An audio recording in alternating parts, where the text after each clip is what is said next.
Hi everyone, I'm Monica, and I'm really excited to be sharing with you some projects from this first semester at POD. So my first project is a rain-inspired vest. It's a costume that we made for our making studio class. And it really started, from the basics. I made a sketch, I had an idea, I searched the internet for a pattern for the vest, and moved on to set out my LEDs, alter some code, and find the pattern of raindrops that I really wanted. I even made the vest myself. And what I want to point out about this project is that both the coding and the making parts of it were so frustrating. It was one step forward, two steps back the whole way.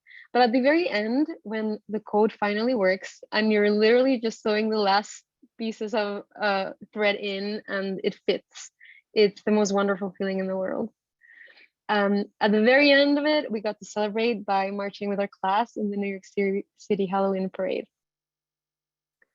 The next project I want to share with you is for our 3D product design 1 course, which is a more kind of traditional industrial design course. I have a background in art and sculpture, but I'd never ever really made products.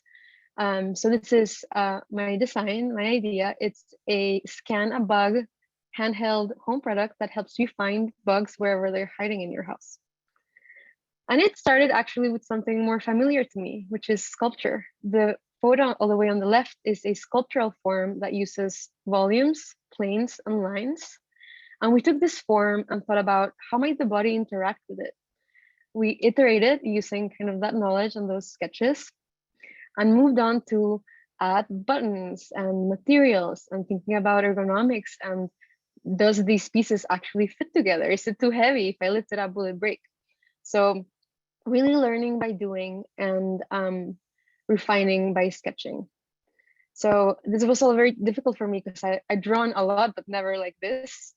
And in the end, after, sanding the last few pieces, choosing the color of my product, doing lots of crits every single week, this is what it turned out to be. So I'm super proud. And finally, for our Entrepreneurship for Sustainability and Resilience class, this class is centered around sustainability in food.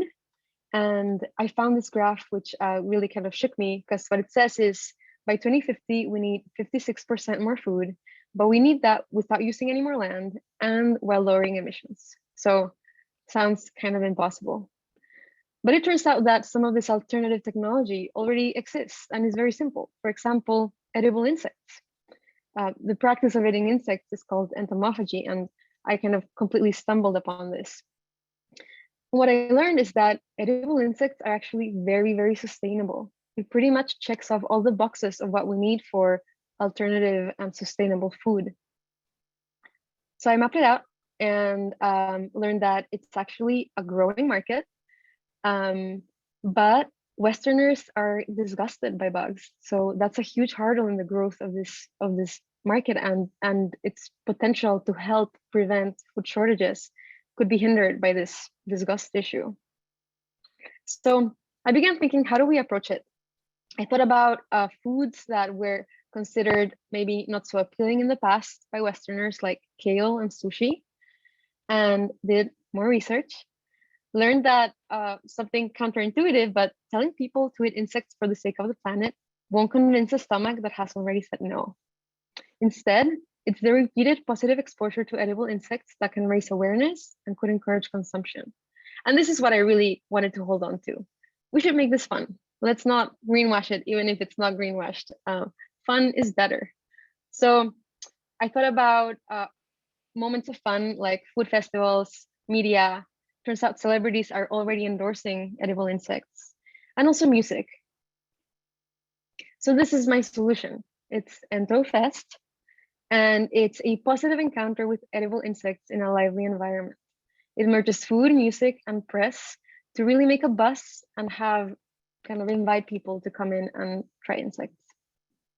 The final deliverable for our class is a pitch deck, and these are some of the slides that I've been working on. This is still an ongoing project.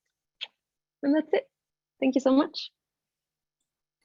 Thanks so much, Monica. And I want to actually particularly thank you for showing a lot of process photos. I know designers show a lot of finished things, and on our website, we show a lot of very finished, very beautiful, refined pieces of design. And designers are always very reticent to show some of the early, messier stuff. And so I'm just so thrilled that you included that work. So I think it's really important to see people, particularly who don't have design backgrounds, how projects actually start and how they evolve, and that we actually teach these skills from the beginning. So Monica, before tonight, I actually went up to you and I said, so I wonder if there was something that you wish that you had learned when you were in the open house last November and December.